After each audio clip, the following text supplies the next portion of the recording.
You join me at the Birmingham NEC for a preview of the Classic Car Auctions 2-day event that's taking place alongside the Practical Classics Restoration Show here. If you're watching this on the day this video lands, it's viewing day, Friday the 22nd of March, but there's 2 auction sales taking place on Saturday the 23rd and Sunday the 24th. You can come here and you can bid in person and mooch around, or you can register and phone your bid in, or you can just go online and you can bid that way. classiccarauctions.co.uk. There's over 220 auctions here, 220 lots, varying from 50s, 40s and 50s all the way right up to 2000s. And I've got a couple of things I want to take a look at. So come with me as we take a gander on what's in the book. I'm Jonny Smith, you're watching The Late Break Show.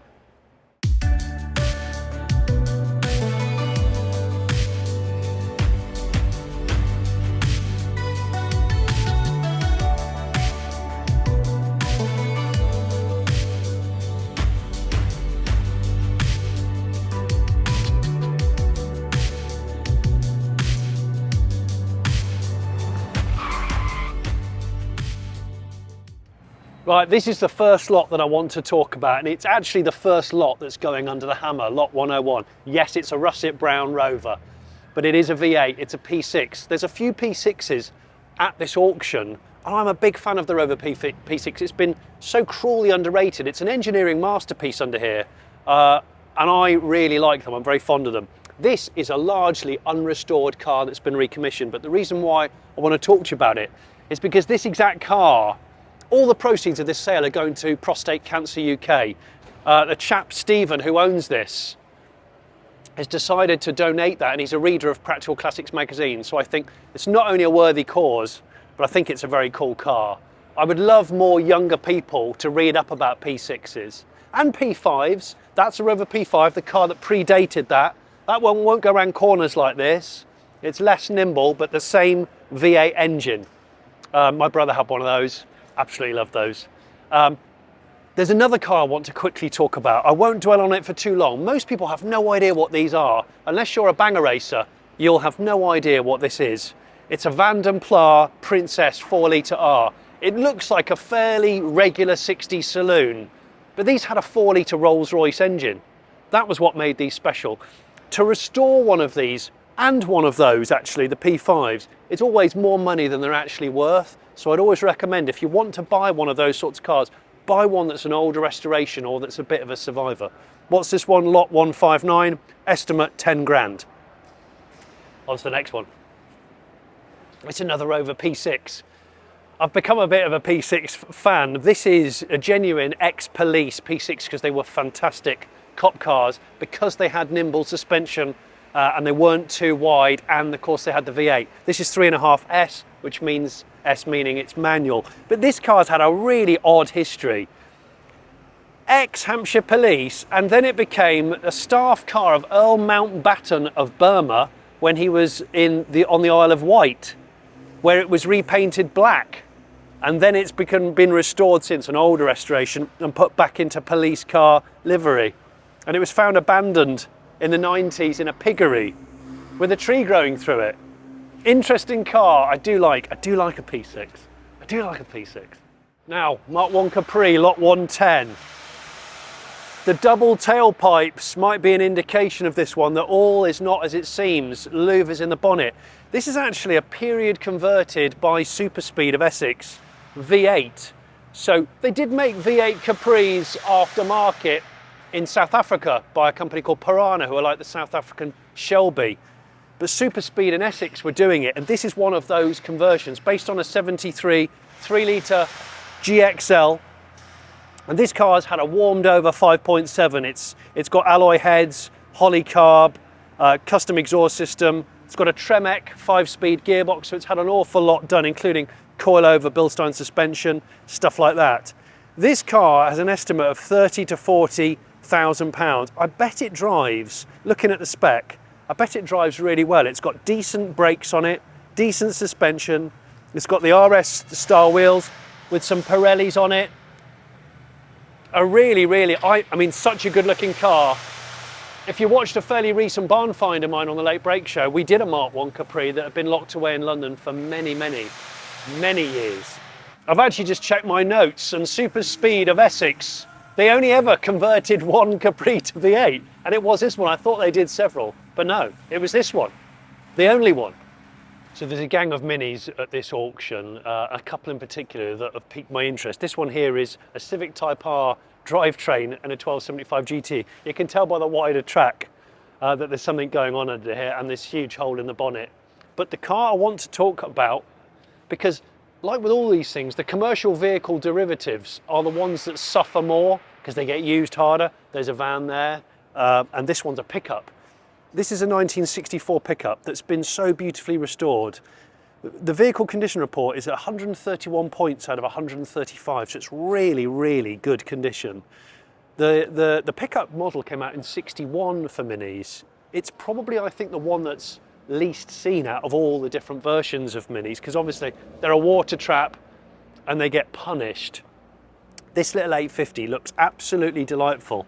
It really is. Its estimate is 15 to 18,000 quid, which to me, for a Mark 1 Mini in this condition, I think seems pretty good value.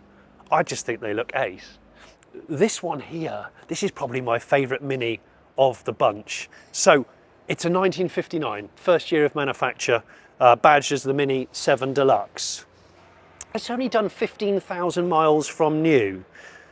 But even better than that, I don't think it's been restored, and it was featured in the 60s with Mary Quant on some stamps. She was featured on some stamps and she did a promotion on Carnaby Street with this exact car. So it doesn't get much more swing in 60s than Mary Quant, this car, and Carnaby Street. Estimate 18 to 22 grand, so similar to that pickup over there. So I think Mini prices, I haven't kept a close look at them, but I think Mini prices have taken a little bit of a dip. It's a little delight, this, and one of my favourite colours too. Another early car. This one is indicating 14,000 miles, so that's 15,000. This is 14, seriously low mileage, and this is another 59 from Johannesburg. It's believed to be the third oldest surviving South African Mini built, and again, like that, real survivor in terms of condition. So these would have been assembled from CKD, knockdown kits, completely knockdown kits that were sent from Longbridge over to South Africa and then assembled like a lot of cars in foreign territories. So what's this? Estimate 19 to 22. So all the three Minis I've just focused on are estimated at around about the same price. Interesting to see where they go. Which one do you want? I think it's got to be that one for me. This is cool, and this is the era which is really on fire at the moment with the classic car market. Lot 120, a 1985 BMW 735 Alpina B10, 3.5 litre. This is a UK supplied right-hand drive car that was converted by Frank Sittner, who was the Alpina dealer. What's cool about this is there was no 745i in the UK on sale, so they took a 735 and beefed it up a little bit. This has all of the features, the Alpina features, including the suspension and the wheels. The engine is the 261 brake horsepower, straight six, obviously hand-built in Germany. Crucially, which I really was pleased to see, it's a manual. Remember the days when you could get a 7 Series manual? Here it is. And the Alpina 4-spoke steering wheel. Look at that velour in there. I bet this is a wonderful car to drive. This is one of the 37 original cars. It's done 92,000 miles. It's had 5 former keepers. It's had a recent repaint apparently. And I like the fact it's still got all its 80s aero on it, like the rubber boot spoiler. And this car was featured in a few magazines. 91 out of 135 in terms of points. Estimate 20 to 25. God, that's so much weight to that. But honestly, the build quality of German cars at this era, 80s into the 90s, both Merc and BM, was phenomenal. Jag XJS's, I've always had time for them. I think the shape's really good. But when they came out in the 70s, they weren't really accepted with the warmth that they were going into the late 80s. And like this, one of the last ones, the early 90s, it's mad to think that this shape car is a 70s design and it was still on sale in the early 90s. Mad, really. So this is one of the last cars, 6-litre V12 hardtop coupe, and it was called the Final Edition XJS. It's done 41,000 miles, and it's in really good condition. A lot of people said it got better with age, because obviously it replaced the E-Type. Oh, talking of two-door coupes, let's go from British to Japanese muscle. This is a Skyline. Badged as the Datsun Skyline, of course. This is the C210 240k GT. This is one of the lesser known Skylines, certainly in the UK. They think there's like less than 10 of these left in the UK. They were known to rot, as we know, but this particular car has had an older restoration, and I think it looks really good. And when you consider the prices of Datsun 240 and 260Zs rocketing, this has got an estimate of 12 to 15 grand, which is what? About a third of the cars I've just mentioned in excellent condition. 2.4 straight six engine, the same as the 240Z. I really like these. I think they're different. I think they're cool. There's actually a more modern Skyline as well here, which I wanted to have a look at. So I'll go on to that right now. R33 GTR from 1995 in that white colour with the NK wheels. So this thing's estimated at 40 to 45,000 pounds. 110 points out of 135, and it's got the optional carbon fibre pack, apparently. It looks in very good condition. I remember not that long ago, it seems to me, the R33 was the least desirable out of the Skylines. That's soon changing, and of course, I mean, I was offered these for 5 grand 18 years ago. How things have changed.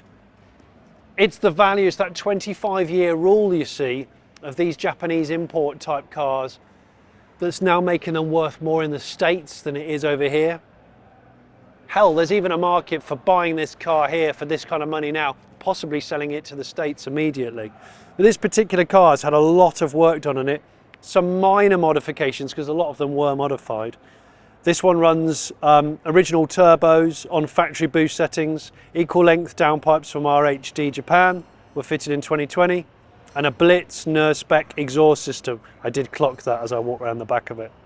Yeah, there's another white car that I want to show you. It's down here. Isn't it funny how we value cars? It's a Nissan, it's got 2 turbos. It's kind of the same era as that R33, yet this is a quarter of the price of that Skyline GTR. This a 300 ZX Fair Lady. And I remember when these were everywhere, and then suddenly now they're kind of not, are they? Rear wheel drive, of course. This is an auto, this particular car. You could buy them in manual. This is only done, it's only done 42,000 miles from new. I think it was a Japanese grey import, yes it was. Yeah, no advisories on the last MOT, and it looks in good order, but like I say, a quarter of the price of the Skylines, because they just don't have that Skyline name, that icon. Even though this, I don't think these appeared in the Fast and Furious films. One appears in the beginning of either Kill Bill 1 or Kill Bill 2. It's the only part of the Kill Bill films that I thought was interesting. I absolutely love Vauxhall Calibras. I remember when they came out, they looked so futuristic. I personally think they've aged really well. And I've said this before, if this had a Ford badge on it, it would be worth so much more. So why am I interested in this particular example? Well, lot 383. This is one of the last edition Calibras. They only made 51 of these, which is a turbo 4x4 LE. The turbo being the fastest iteration, obviously 4-wheel drive being the most special. And this is a one owner from new car. It's an absolute time warp, right down to the Nokia brick phone, right next to the 6-speed gear shifter. I really like this thing. So what did it have in it? Well, it's got the 6-speed Getrag, it's 0 to 60 in 6.4 seconds, and there's only 65 turbocharged Calibras registered on the road in the UK these days, apparently, which is bizarre. So yeah, this was bought by the owner, maybe as a bit of a retirement present to himself, and it's got the Ermshire spoiler on it, it's got the correct BBS wheels on it. Estimate 15 to 20,000 quid. Lots of money on the one hand, but compared to fast Fords, immensely good value. And just out of curiosity, that car behind it, lot 124, the 2001 Bentley Arnage red label, that is estimated at the same money as that. So it just goes to show like what kind of preference you have. Completely different car, completely different proposition, but a 66,000 mile Arnage red label, 6.75 litre V8 obviously, which is a very different beast to that. But that era, I think, well actually these two eras, early 2000s, mid-late 90s, this is the sort of era of classic cardom that is on the rise the quickest at this moment in time. So earlier on we saw that Mark I Capri, which had some period modifications done to it.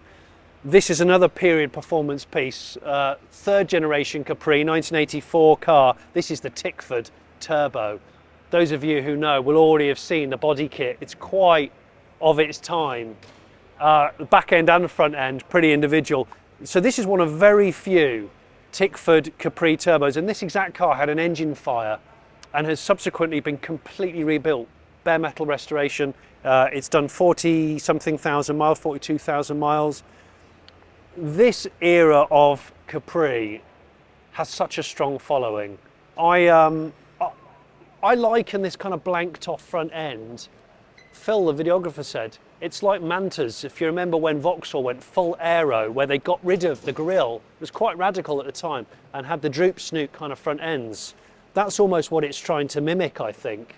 So yeah, at 45 to 50 grand, it's definitely on the collectible end of Fords, but condition-wise, high. Very, very good indeed. If you're watching this video when I've just launched it on the Friday, I'm pretty sure it's the day when Amazon Prime have launched Roadhouse, the remake of the classic Patrick Swayze film Roadhouse, which features one of these, a Merc C126. It was synonymous with the film. I'm a big fan of that film, 1989 film. Now this car is in really good condition. This is a 1982, so a very early right-hand drive C126, so two-door S-Class basically. If you watched the car cave I did with a chap called Neville, he had lots of this era of Mercedes. We even did a barn find of one of these, and the values of these are astonishing. We are seeing some of these now going for £250,000 over in the States. This particular car, I've noticed, has the orthopedic seats. It's got the mad Clarion audio system, which is so of its time. These features are really important to the collectors of these. You've got to see the audio system in this. Obviously, you've got the Penta staggered dish wheels. You've got the AMG body kit, because this is a 500 SEC. Yeah, that engine there, 261 horsepower. That's the same horsepower as that BMW that I've just done, the 7 Series Alpina. Never noticed that before. This has had a recent bare metal respray, and it's had a gearbox and engine rebuild. So this has had a lot of money spent on it. And it has that number plate included in the sale, 500 EXS. This was 80s excess, make no mistake. Estimate 45 to 55,000 quid with an overall score of 131 points out of 135. Wow. Now, I'm definitely not saying that van life is a bubble that has burst, because van life is still really popular. And at the top of that, the poster child of van life is always going to be the VW split screen Type 2. This is a day bus, so it's not a camper. You can see the interior has been put out as a sort of semicircular kind of like minibus, social minibus. But the reason why I wanted to talk about these is because certainly in right-hand drive form, which these two are, this one here is lot 202, a 1963 vehicle. I think the prices of these are just starting to take a bit, not a nosedive, but they're just coming down from the madness that they have been. This is estimated at 18 to 22,000 quid, which for a clean right-hand drive splitty, I think is pretty good. There's a charm to them. I sold mine to get on the housing ladder, but I do still miss it. Now we're filming this on setup day, so there's a lot of hustle and bustle and cars still coming in, but we're in the corner where the dust is, the sexy dust. If you know I like barn finds, if you watch the Late Break Show, this is a real garage find here. This came off the road the year I was born. This is a Mini 1275 GT, so the Clubman front end, quite controversial. I actually prefer the Clubman front end, but I'm a bit of a weirdo. This is a one former keeper car, so quite an unusual opportunity to put your own mark and restore a one owner 1275 GT. My friend Tom had one in white as his first car when we were 17. Don't know what became of that car. And then over here, a slightly different range in the car world, we've got a Ferrari barn find or garage find. This is a 1987 412 GT. One of the lesser loved Ferraris, the 400 series, especially with the General Motors auto gearbox. I've always thought they make quite a cool resto mod, because for a long time these cars were like 12 grand, 10 grand. This is estimated at 25 to 30,000 pounds. So this has had a lot of work done over the last 20 years, it seems. Interior work, prop shaft balancing, various bits and bobs. Done nearly 100,000 miles as well. So I think this is probably the most affordable end of the Ferrari market. Estimated 25 to 30. You might not, it hasn't got a reserve, so it might be less than that. Anyway, there's another barn find I want to quickly mention. Jensen Interceptors. Okay, now obviously this clearly needs a full restoration, and Jensen Interceptors aren't the rarest car in the world, but one of the coolest, with the American Chrysler V8 mated to that amazing sort of goldfish bowl rear end. I really like them, but this exact car is very rare because this is an FF. Ferguson Formula it stood for, if you know of Massey Ferguson. Well, this is the world's first four-wheel drive car. I think they only ever made 327 FF Jensens, making it, well, with less than 50 on the road now, making it a really rare car, but quite a pioneering car. I think it was also the first car to trial Dunlop's anti-lock braking system. This is not going to be a cheap car to restore, but I think it's a hugely important car in our sphere. Brave person to take this on, 18,000 to 22 grand, and it will need a lot of money to bring it up to standard. But the FF is one of those cars. If you don't want a four-wheel drive version, you could just go for one of these. There you go, there's a Series 3 Interceptor that needs restoring. And for a long time, these weren't really respected. I think just like the Rover P6, I just love this marriage of kind of British bodywork and British company with American V8. You know, the Rover P6 obviously having the Buick aluminium V8. I think that there's something very cool about them as well. The white body kit, the cross lace alloys, the diagonal stripes on the seats. Yes, it's a Mark II MG Metro Turbo. It's great to see these cars finally getting appreciated. I've seen them more and more in collectors' garages on the Late Break Show, in car caves actually. This particular one has had a repaint, it was restored. Estimate of 10 to 12,000 pounds. I still think they look really, really good. I think they look really cool, and they're incredibly rare. I mean, early first generation cars are rarer than Series 2 cars, but great to see them about. Not sure they're the most interesting car to drive, we'll see. I mean, what are they? The heady heights of 93 horsepower. Yeah, and a bit of turbo lag. I wanted to quickly mention this. This is the two-door Volvo 262C Bertone.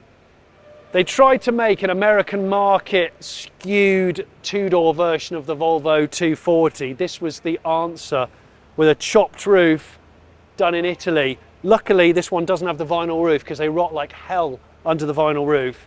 Left-hand drive, that mad pleated Italian interior. I've actually owned two of these. I found them quite hard to sell in left-hand drive form.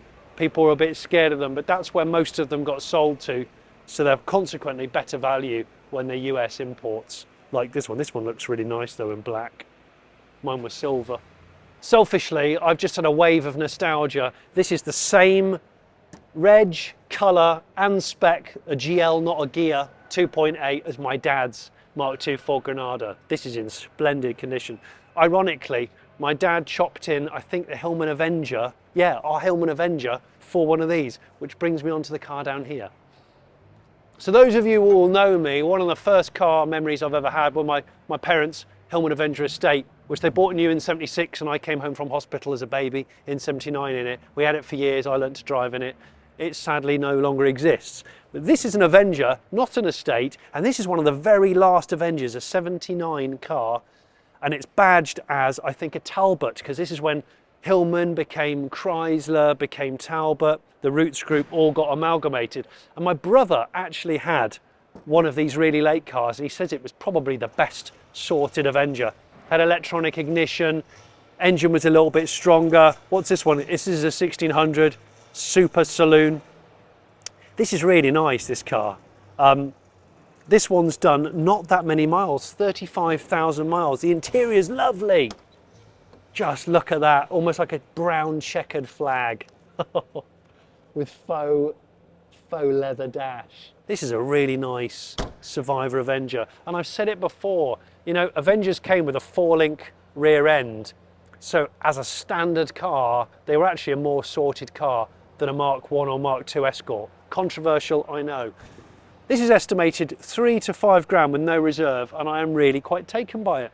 I think it's been off the road now for a decade. But it's honest, isn't it? It's nice. I believe that it's okay to have a recreation or replica of a car if it's unobtainium, especially. And in the case of a Porsche 718 RSK, they're pretty much unobtainium to most mere mortals like you and I, which is why the kit versions, the replica versions, are so popular. Obviously based on a Beetle because it's logical. You can tell by looking at that gear shifter immediately. I would change that because that's a telltale that it's definitely a Beetle. But the thing about them is these are so low and so open and so simple. They're kind of like the Porsche-faced beach buggy in many ways. This particular version is a 1968 based upon what was a 1300 Beetle. It's now got a 1600 twin port underneath there. I think this has got twin Solex carburetors and drum brakes, but of course you can update that sort of stuff if you want a little bit more power. I actually saw an original one of these when I went and did the Rennsport Porsche event on the Late Break Show over in Laguna Seca in the States. It's not often you get to see an original one of those. If you haven't watched that video, I'll put a link for that above my head. This looks like it's been done to a really good standard. Estimate is 15 to 18,000 quid. If you watch TV, you might have seen this car before, but this particular thing is called a Mitsuoka Lisade. And like all Mitsuokas, the Japanese coach builder, it's just weird. But Mitsuoka did not put these on, these candelabras. These do come off. I don't think they're street legal, but yeah. It's actually a 90s car underneath, Nissan, with a Nissan engine underneath. Not my bag at all. I'm weird, but I'm not that weird.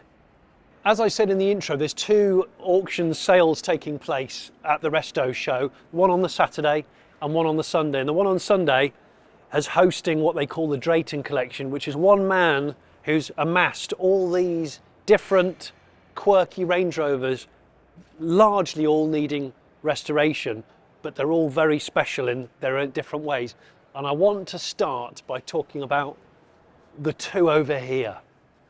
Follow me, follow me. These 2.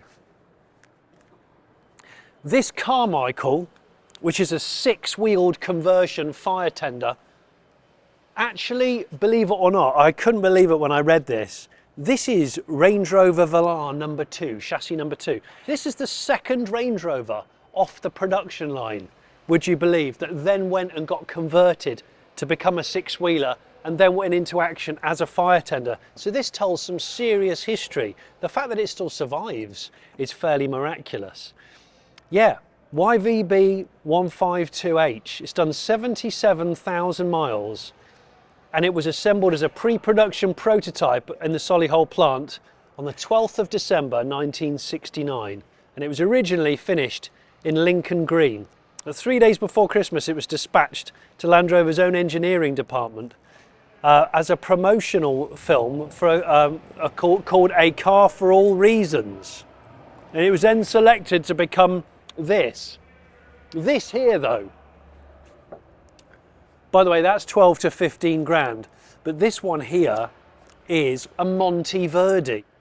So what's a Monteverdi then? Well, Monteverdi made 4-door Range Rovers before Range Rover made 4 doors. So they took a 2-door shell and they engineered the 4-door. This is 1982, this particular car. And I hadn't realised that they didn't make a four-door in-house before Monteverdi did.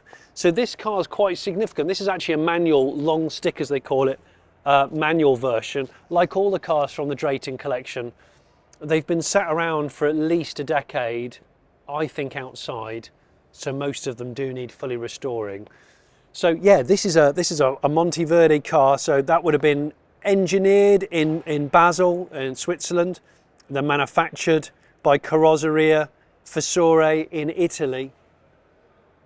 So yeah, a real like Range Rover nerd car. There's another one in this collection. There's another Monteverdi as well. Yeah, this is the other one. Now, interestingly, I think the massive price rise of early Range Rovers has definitely kind of declined a little bit. These here have got no reserve. None of these Range Rovers have got any reserve. Those four-door Monteverdi, 7 to 12 grand estimate. But I want to talk about this, the Overfinch. This isn't just an Overfinch, this is the Overfinch. This is a 1986, and this is the prototype. So the first ever Overfinch Range Rover. And this particular car was used in all the publicity. It used to have a different registration number. It was first registered as 64 SPL, and it's now a D-Reg. This car is the start of all that hyper luxury that we now know of with the Overfinch world. This particular car also has an estimate of 8 grand to 12 grand, so similar to those four doors over there. It's got its own original features like the Overfinch steering wheel, the Momo that they fitted, and a couple of other bits and bobs. But yeah, this actually looks in pretty good condition. This one doesn't have any badges to suggest that it is, but this is a Janspeed turbo converted 1986 Range Rover, again from the Drayton collection. This thing here, again, estimates 7 to 10, pretty low estimates. The injected engine's got the turbo, 131,000 miles, hasn't been used since 2016. Yeah, converted by HRO, it's just a simple turbo badge on the back. Converted by HRO in period. I'm glad the prices of these have come down from the weird heady heights that they went up to, because I don't think it was sustainable. So many Range Rovers to restore here.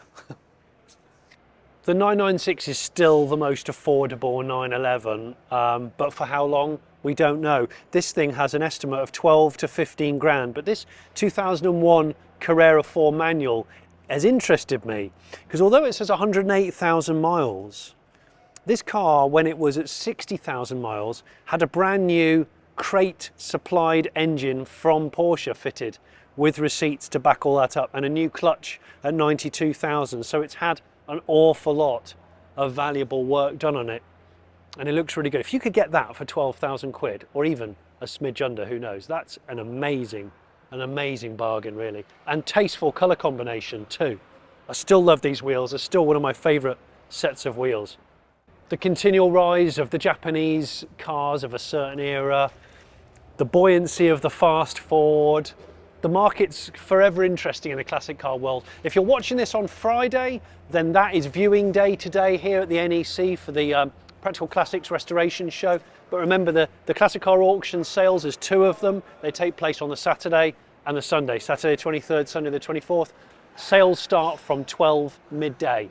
Have a look in the description below to go to their website to register. Remember, you don't have to be in the room to bid. You can do it all online or over the phone if you so wish. Thanks for watching, and if you haven't subscribed already, I would love you to subscribe.